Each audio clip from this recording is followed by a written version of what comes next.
George Washington was a man on a mission. He had been fighting for the freedom of his country for over a year, but things were not going well. The British and their mercenaries and the Hessians had chased him and his men across New Jersey, forcing them to retreat to Pennsylvania. They were outnumbered, outgunned, and out of luck. But Washington was not ready to give up. He had a bold plan to strike back at the enemy.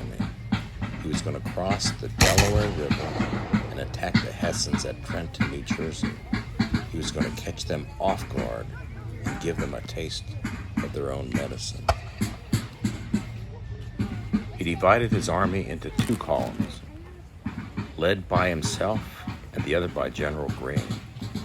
They each had a different way to get to Trenton, but they had the same goal: to kill as many Hessians as possible.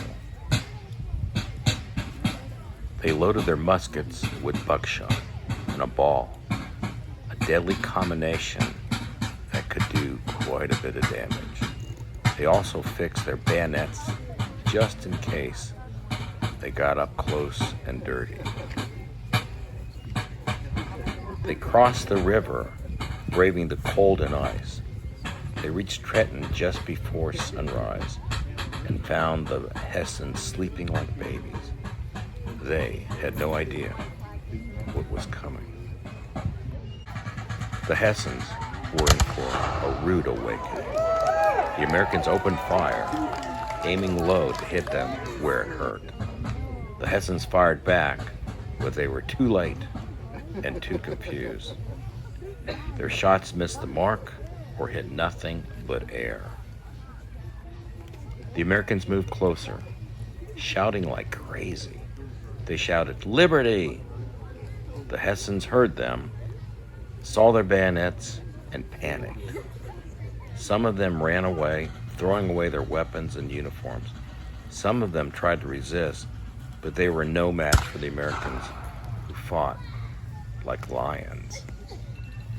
The battle was over in less than an hour, but it felt like forever. George Washington and his men literally wiped out the Hessians, taking almost 1,000 prisoners and killing or wounding hundreds more. They also seized their weapons, ammunition, and supplies, which they sorely needed. The Americans only lost 2 men and had 5 wounded. It was really a miracle.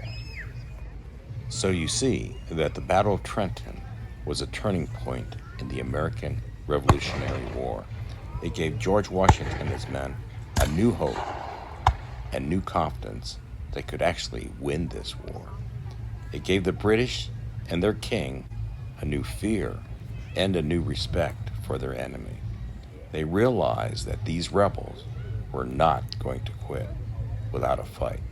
They realized that they had a real problem on their hands.